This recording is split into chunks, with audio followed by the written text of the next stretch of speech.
అందరికీ నమస్కారం.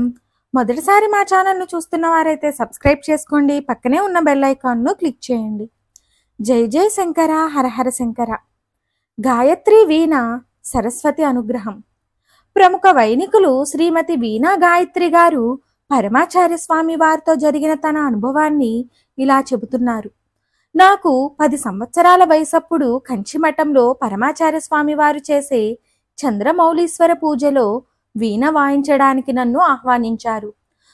దురదృష్టవశాత్తు ప్రయాణం రోజు నాకు కొంచెం జ్వరంగా ఉంది. కానీ నేను నా తల్లిదండ్రులతో కలిసి నా వీణను తీసుకొని బయలుదేరాము. ప్రయాణ సమయంలో కాస్త ఎంగిలిపడ్డాను. మేము సరాసరి మఠానికి వెళ్ళిపోయాము. నేను స్వామివారు పూజ చేస్తున్న చోట వీణ తీసుకొని కూర్చున్నాను. స్వామివారు తమ చెయ్యి చాచి కుంకుమ పూజ చేయడం నాకు ఇప్పటికీ గుర్తుంది. అలా చాపిన చెయ్యని అలాగే ఉంచి స్వామివారు అమ్మవారికి కుంకుమార్చన చేస్తున్నారు. మధ్య మధ్యలో వీణ వాయిస్తున్న నన్ను చూస్తూ మళ్ళీ పూజ చేస్తున్నారు. చాలా మంది భక్తులు నా చుట్టూ కూర్చున్నారు. నేను చిన్న పిల్లని కావడం మరియు జ్వరంతో ఉండడం వల్లనేమో అంతగా నాకు గుర్తులేదు. ఎలాగో అలా నా కచేరీ పూర్తి చేశాను. ఎవరూ చప్పట్లు కొట్టలేదు. నాకు చాలా ఆశ్చర్యం వేసింది. స్వామివారు పూజ చేస్తున్నారు కాబట్టి ఆ సందర్భంలో ఎవరూ చప్పట్లు కొట్టరు అని చిన్నపిల్లనైన నేను అర్థం చేసుకోలేకపోయాను. బహుశా నేను సరిగ్గా కచేరీ చెయ్యలేదేమో, అందుకే చప్పట్లు కొట్టలేదు అనుకున్నాను. తరువాత మేము భోజనం చేశాము. నేను అప్పడం కోసం ఏడ్చాను. నూనెలో వేయించి చేసింది కనుక నాకు వడ్డించలేదు. ఇప్పటికీ నాకు అది గుర్తుంది. తరువాత మేము చెన్నై వెళ్ళాము అని యోచన చేస్తుండగా మఠం మేనేజర్ మమ్మల్ని వెళ్ళొద్దు అని మహాస్వామివారు నన్ను వారు బస చేస్తున్న ఒరెక్కైకు తీసుకురావాల్సినదిగా, అక్కడ కచేరీ చేయవలసిందిగా ఆదేశించినట్టు చెప్పారు. దాంతో మేము చెన్నైకి ప్రయాణం మానుకున్నాము. జ్వరం కాస్త అదుపులో ఉండడానికి పారాసెటమాల్ మాత్రం ఏదో వేసుకున్నట్టు గుర్తు.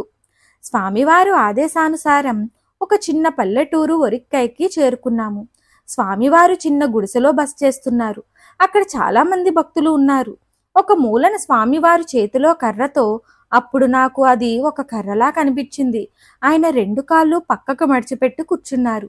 స్వామివారు కూర్చున్న చోటు పూర్తిగా వెలుతురు లేదు. సగం నీడతో మరొక వైపు సాయంకాలపు సూర్యకాంతి స్వామివారి మీద పడుతోంది. ఇది నా హృదయంలో ముద్రించుకుపోయి ఎప్పటికీ నా స్మృతిని వీడని చిత్రం. ఆ రోజు స్వామివారు మౌనవ్రతంలో ఉన్నారు. నేను నా వీణతో కూర్చొని వాయించడం మొదలుపెట్టాను. కాసేపు విన్నారు. మళ్ళీ ఇంకొకటి అని చేతులతో సైగ చేస్తున్నారు. నేను అలా ఎంతసేపు కచేరీ చేశానో గుర్తులేదు. అప్పుడు చాలా చిన్నదాన్ని. పైగా ఇది జరిగి చాలా సంవత్సరాలు అయ్యింది కూడా. తరువాత కాసేపటికి నన్ను ఆపమన్నారు. స్వామివారు లేచి కాస్త పక్కగా లోపలికి వెళ్ళారు. మేము ఏం చెయ్యాలో తెలియని సందిగ్ధంలో అక్కడే వేచి చూస్తున్నాము.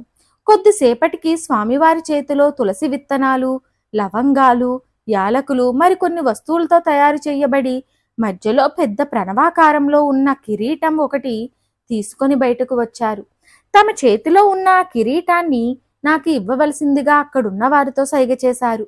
వారు వచ్చి ఆ కిరీటం నాకు ఇచ్చారు. స్వామివారు తమ చేతిని తలపై పెట్టుకొని కిరీటాన్ని తలపై ధరించవలసిందిగా నాకు సైగ చేశారు. నేను బాల్య చాపల్యం వల్ల ఏం చేయాలో తెలియక నవ్వుతున్నాను. అక్కడ ఉన్నవాళ్ళు పెట్టుకో పాప అని అనడంతో నేను ఆ కిరీటాన్ని తలపై పెట్టుకున్నాను. అలా తలపై కిరీటంతో అలాగే వీణ వాయించమని పరమాచార్య స్వామి వారు నాకు సైగ చేశారు. ఇంకేం కావాలి నాకు?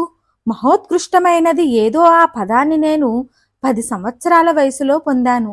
అందుకేనేమో చాలామంది నాతో నువ్వు ఇది చెయ్యి, అది చెయ్యి, నీకు ఇది రావాలి, అది రావాలి అని అంటుంటారు. కానీ నాకు ఏ కోరిక లేదు. పొందవలసిందేదో అది స్వామివారి ఆశీస్సుల రూపంలో లభించడంతో ఇక ఏ కోరిక లేని స్థితిని పొందాను. నేను అద్భుతమైన ఆశీర్వచనం పొందాను. అదే అత్యంత సంతృప్తికరమైన సంఘటన. స్వామివారు నాకు ఈ అద్భుతమైన వరం అనుగ్రహించారు. స్వామివారే నాకు దారి చూపే దీపం, ప్రత్యక్ష దైవం. స్వామివారు నాతోటే ఉన్నారు. తెలుగు సేత శ్రీమతి ప్రయాగమానిత. అపార కరుణా సింధుం జ్ఞానదం శాంతరూపిణం శ్రీ చంద్రశేఖర గురుం ప్రణమామి ముదాన్వహం. జై జై శంకర హర హర శంకర. ఈ వీడియో చూసిన ప్రతి ఒక్కరూ కామెంట్ బాక్స్లో జై జై శంకర హర హర శంకర అని కామెంట్ చేయండి. అలాగే మా ఛానల్కు కొత్తగా వచ్చిన వారైతే సబ్స్క్రైబ్ చేసుకోండి, పక్కనే ఉన్న బెల్ ఐకాన్ను క్లిక్ చేయండి. ఈ వీడియోను లైక్ చేయండి, షేర్ చేయండి, కామెంట్ రూపంలో మీ అభిప్రాయాన్ని తెలియచేయండి.